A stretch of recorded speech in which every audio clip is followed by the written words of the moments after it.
ବର୍ଷା ପାଗ ନିଘୋଡ଼ ନିଦରେ ମୁଁ ଶୋଇଥିଲି। ହଠାତ୍ ମୋ କାନରେ ଆସି ବାଜିଲା, ରିୟା ମୁଭି ଯିବୁ? ଆଉ ମୁଁ ମନା କେମିତି କରିଦେଇଥାନ୍ତି ଯେ ଆଜିକୁ ଆମ ବାହାଘରକୁ 4 ବର୍ଷ ହେଇଗଲା। ଆଉ ଆମେ ଏକାଠି କେବେ ବି ମୁଭି ଯାଇନଥିଲୁ। ତ ଫଟାଫଟ ମୁଁ ରେଡ଼ି ସେଇ ରେଡ଼ି ହେବା ଚକ୍କରରେ ରୁମ୍ର ଅବସ୍ଥା ଏମିତି ଥିଲା। ମୁଁ କ'ଣ କରିଥାନ୍ତି? କିଛି ଉପାୟ ନ ପାଇ ଖାଲି ଲିପଷ୍ଟିକ୍ ଲଗାଇ ଯେଉଁ ଡ୍ରେସ୍ ପାଇଲି ସେଇ ଡ୍ରେସ୍ ପିନ୍ଧି ବାହାରିଗଲୁ ମୁଭି ଦେଖିବା ପାଇଁ।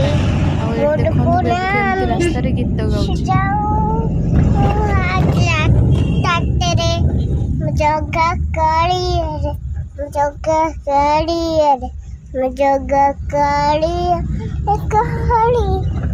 ଆଉ ଦେଖ ଇଏ ବାବୁଙ୍କୁ, ଇଏ ପ୍ୟାଣ୍ଟ ସାର୍ଟ ପିନ୍ଧିବେ ଆଉ କହିବେ ସରିଲା ନା ନାଇଁ, ୟାଙ୍କର କ'ଣ ଅଛି? ମୁଁ ତ ଝିଅ ପିଲା, ଆଉ ଝିଅ ପିଲାମାନଙ୍କୁ ତ ଟାଇମ୍ ଲାଗିବ ହିଁ।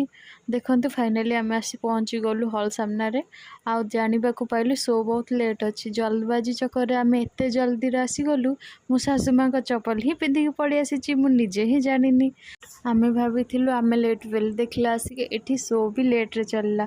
3ଟାରୁ ଷ୍ଟାର୍ଟ ହେବା କଥା 3ଟା 20ରେ ଷ୍ଟାର୍ଟ ହେଲା। ସେ ଯାହା ବି ହଉ, ମୁଁ ଆଜି ବହୁତ ଖୁସି ଥିଲି କାହିଁକିନା ମୁଁ ୟାଙ୍କ ସହ ଲାଇଫ୍ରେ ଫାର୍ଷ୍ଟ ଟାଇମ୍ ମୁଭି ଆସିଛି। ତ 3-4 ଦିନ ହେଲାଣି ମୋ ଦାନ୍ତରେ ବହୁତ ଜୋର ପେନ୍ ହେଉଛି। ତ ସେଇ କଷ୍ଟକୁ ଭୁଲିବା ପାଇଁ, ମୋତେ ଟିକେ ଖୁସି କରିବା ପାଇଁ ଇଏ ଏମିତିକା ପ୍ଲାନ୍ କରିଛନ୍ତି। ଯେହେତୁ ଲୋକ ଧୀରେ ଧୀରେ ଆସୁଥିଲେ, ସିଟ୍ ଏତେ ଫିଲ୍ଅପ୍ ହେଇନଥିଲା। ଆଉ ଦେଖନ୍ତୁ ଏଇଠି ଗୋଲୁଙ୍କର ଅଜୀବ ହରକତ।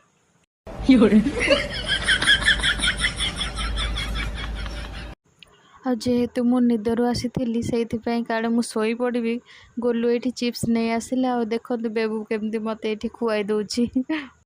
ଆଉ ଆମେ 3 ଜଣ ମୁଭି ଷ୍ଟାର୍ଟ ହଉ କି ନ ହଉ ଆମ ଖାଇବା ଷ୍ଟାର୍ଟ କରିଦେଇଥିଲୁ। ତ ଫାଇନାଲି ମୁଭିଟି ଷ୍ଟାର୍ଟ ହେଇଗଲା। राम जी ने ईश्वर का पूजन किया। राम ईश्वर ଆଉ ମୁଭିଟା ଏତେ ସୁନ୍ଦର ଲାଗୁଥାଏ, ମୁଁ କ'ଣ କହିବି। ଯେଉଁମାନେ ଯାଇନାହାନ୍ତି ନିହାତି ଯାଇ ଦେଖନ୍ତୁ। ଆଉ ଯେଉଁମାନେ ମୁଭିଟିକୁ ଦେଖିଛନ୍ତି କମେଣ୍ଟରେ ଜଣାଇବେ କେମିତି ଲାଗିଲା। ଫାଇନାଲି ମୁଭି ସରିଲା ଆଉ ଆମେ ବାହାରକୁ ବାହାରିଲୁ। ଦେଖିପାରୁଥିବେ ଏଠି ପୁରା ରାତି ହେଇଗଲାଣି ଆମେ ବାହାରକୁ ବାହାରିଲା ବେଳକୁ। नो डाउट ମୁଭିଟା ଏକଦମ କେରକେରା ହେଇଥିଲା, ବହୁତ ହି ବଢ଼ିଆ ଥିଲା। ଆଉ ଦେଖନ୍ତୁ ଏଇଠି ଗୋଲୁ ରାସ୍ତାରେ କେମିତି କହୁଛନ୍ତି। ତତେ ତ ଫିଲ୍ମ ପସନ୍ଦ ନୁହଁ? ପସନ୍ଦ ନୁହଁ କ'ଣ ତା ବୋଲି କ'ଣ ଏମିତି କେବେ ନବନି କି? ପସନ୍ଦ ନୁହଁ।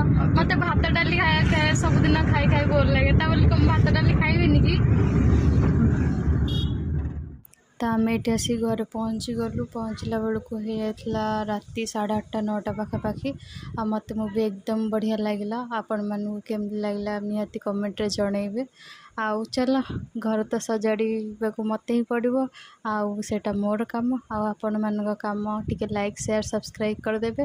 ବାସ୍ ରହିଲି। ଜୟ ଜଗନ୍ନାଥ।